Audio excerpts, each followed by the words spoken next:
안녕하세요 여러분, 이커리어TV의 진행을 맡고 있는 이커리어의 취업 컨설턴트 홍준기입니다. 오늘은 여러분들이 자기소개서를 작성하시거나 면접을 준비하실 때 다 활용할 수 있는 스토리텔링의 원칙에 대해서 설명을 해드리도록 하겠습니다. 제가 합격의 자소서라는 책을 쓰면서 거기에 처음 소개했던 그런 개념인데요. 약자로 줄여서 말씀드리면 IDEA 해서 아이디어입니다. 자, 여기서 I는 intention인데요.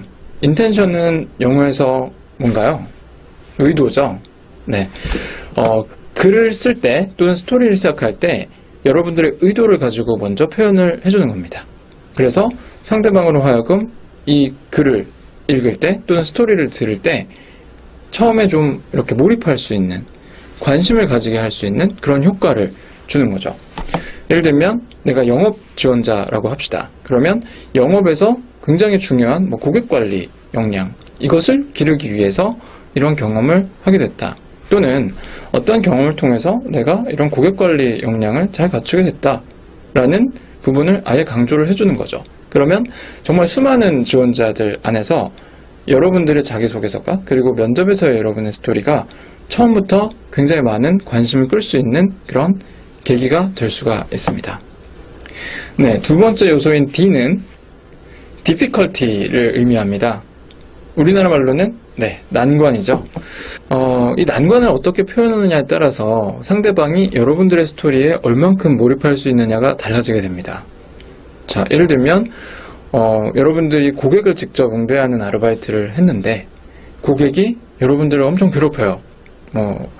예를 들면 어떤 분들은 막 불만을 엄청나게 강하게 표현을 하시면서 이렇게 환불을 해달라고 얘기하시는 경우들도 있고, 그리고 괜히 트집을 잡고 우리의 어떤 지원자분이 하셨던 그런 여러 가지 행동에 대해서 안 좋게 막 얘기를 하실 수도 있어요. 여러분들이 이렇게 겪었던 어려움이 구체적으로 표현되고 더 극대화돼서 표현될수록 상대방은 이 스토리에 많이 빠져들게 됩니다. 그래서 여러분들이 이런 난관들을 효과적으로 그리고 구체적으로 표현하는 것은 굉장히 중요하다고 볼 수 있죠. 자, 그럼 세 번째 요소는 뭘까요? 네, E인데요. E는 effort를 의미합니다. 뭔가 노력을 했다라는 거죠. 자, 그럼 아까와 같은 상황에서 봅시다. 본인이 이렇게 상대방이 막 본인한테 불만을 막 표현을 해요. 그리고 어떻게 해도 상대방이 불만이 없어질 것 같지 않아요. 너무 화가 나 있기 때문이죠. 자, 이런 상황에서는 어떻게 대응을 해야 될까요? 물론 같이 막 화를 내고 그러시는 분들도 있긴 한데, 이제 그렇게 되면 안 되겠죠. 우리가 이제 영업을 담당할 사람이기 때문에 그만큼 참을성을 가지고 적절하게 대응을 해야 됩니다. 그래서 이 effort를 통해서 노력을 이제 하게 되죠. 자, 상대방이 어떤 부분이 불만이신지 잘 들어보고요. 그리고 그 불만을 내가 해소할 수 있도록 어떻게 해드려야 될지, 어떤 방법을 취해야 될지, 이런 부분들을 계속해서 이제 고민을 하면서 말씀을 드리는 거죠, 고객한테. 자, 그렇게 함으로써 결국은 이분이 화가 어느 정도 가라앉게 된다면 그 부분은 여러분들의 effort, 노력이 굉장히 효과적이었다는 거죠. 그리고 여러분들의 스토리에서 이 effort 같은 경우는 굉장히 중요한 요소들을 또 차지를 합니다. 예를 들어서 여러분들의 자기소개서 항목에서 창의성을 발휘했던 경험을 얘기해봐라. 그러면 이 effort 부분에서 여러분들의 창의성이 효과적으로 드러나야 되는 거고요.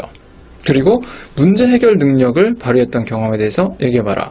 그러면 문제 해결을 본인이 실제로 스스로 해냈던 그런 부분에 대해서 여기서 강조를 해주셔야 되는 겁니다. 그래서 어떻게 보면 이 자기소개서에서 물어보는 질문의 핵심, 그리고 면접에서 물어보는 그런 질문의 핵심이 여기서 바로 effort 부분에서 효과적으로 드러나는 게 중요하다는 거죠. 그렇게 된다면 여러분들이 주제에 적절하게 대답을 하셨다라는 게 표현이 되는 겁니다. 자, 마지막 부분은 아이디어에서 A에 해당되는 부분인데요. A는 achievement입니다. 자, achievement는 뭐죠? 성과죠. 자, 성과란 거는 여러분들이 어떤 일을 했을 때 앞서서 했었던 여러 가지 노력이나 행동 때문에 좋은 결과가 나오게 되는 거죠.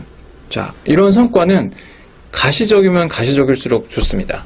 상대방한테 더 많은 신뢰도를 줄 수 있고, 그리고 상대방이 실질적으로 이해를 할 수 있어요. 아, 이 사람이 이런 행동을 해서 이런 노력을 해서 이만큼 뭐가 개선됐구나, 이만큼 뭐가 발전됐구나, 이런 부분을 느낄 수 있게 하는 게 바로 achievement, 이 A에서 중요하게 다뤄야 되는 부분입니다. 자, 그래서 앞서 말씀드린 사례에서 고객이 굉장히 만족스럽게 이제 돌아가시게 됐습니다. 자, 그랬을 때 만족스러웠다라는 걸 보여줄 수 있는 그런 구체적인 성과가 뭐가 있을까요? 자, 예를 들면 안 산다고 갖고 왔던 물건을 그걸 다시 사갖고 가신다든지, 똑같은 물건은 아닐 수도 있어요. 왜냐면 똑같은 물건은 하자가 있다든지 그래서 불만이 생겼을 수 있으니까 다른 물건으로 그냥 바꿔 가시는 거죠. 그리고 그냥 대응 너무 잘해드려가지고 만족스럽게 가셨어요. 그러면은 그거는 좋은 성과라고 할 수 있죠. 매출도 났고요. 판매가 이루어졌죠. 그건 좋은 성과죠.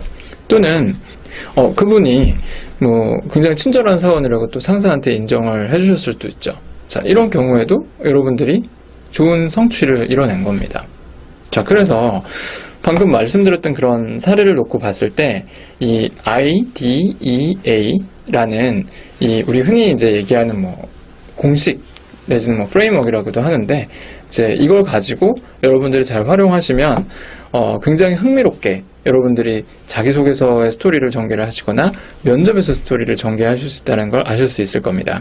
자, 오늘은 이렇게 자기소개서를 작성할 때나 면접을 준비하실 때 여러분들이 활용하실 수 있는 스토리텔링의 원칙에 대해서 설명을 드렸습니다. 여러분들이 취업을 준비하시는 데 있어서 이 영상이 도움이 되셨다면 꼭 좋아요 그리고 구독 클릭해 주시기 바랍니다. 감사합니다.